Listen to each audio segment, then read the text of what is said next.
On behalf of the Leadership Institute, I'd like to welcome you to our inaugural Disruptive Innovation Summit.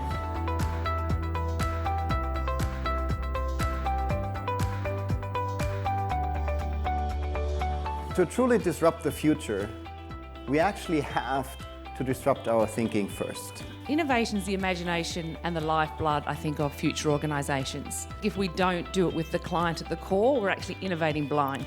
We have had to genuinely sit down and look at how can we use innovation and technology to not only cater to the growth, but make sure we're having an improved customer experience. I challenge you to actually speak to your users, speak to your customers, and actually understand what's important and what's value-adding for them. Innovation can be doing something, but just doing it faster and better than it's been done before. And this concept of always striving to be disrupting yourselves, be pushing it forward, be always looking for a better way of doing things, that's got to be an ever-present thing, or your business is at risk. You should innovate quickly. It's often a market share game, but you can't ignore these key stakeholders, the people who have got a horse in the race. And unless you bring them on that journey as quickly as you can, then that's a recipe for disaster. How can you create more time to innovate? I would argue that we do have enough time, but we're not actually using our time in a way that makes us most efficient.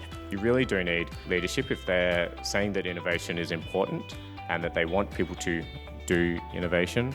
They really need to back it up with the right resources and the right approaches and methods and tools. To drive innovation, you need to build the capability to run experiments on an ongoing basis.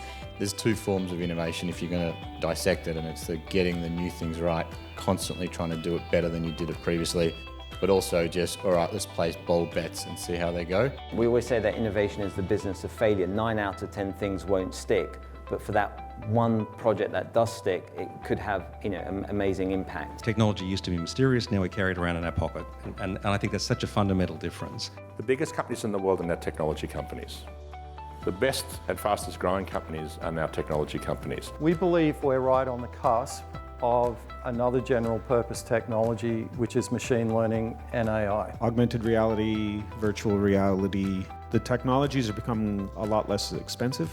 So the ability to introduce those technologies is speeding up. We haven't squeezed the blood out of the stone with the technology that we have today. There's still an enormous amount of opportunities to be had.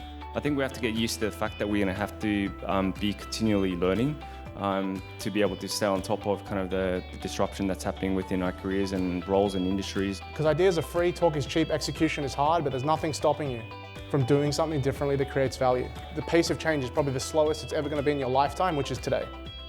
So it's only going to get further, it's only going to get faster. So start learning.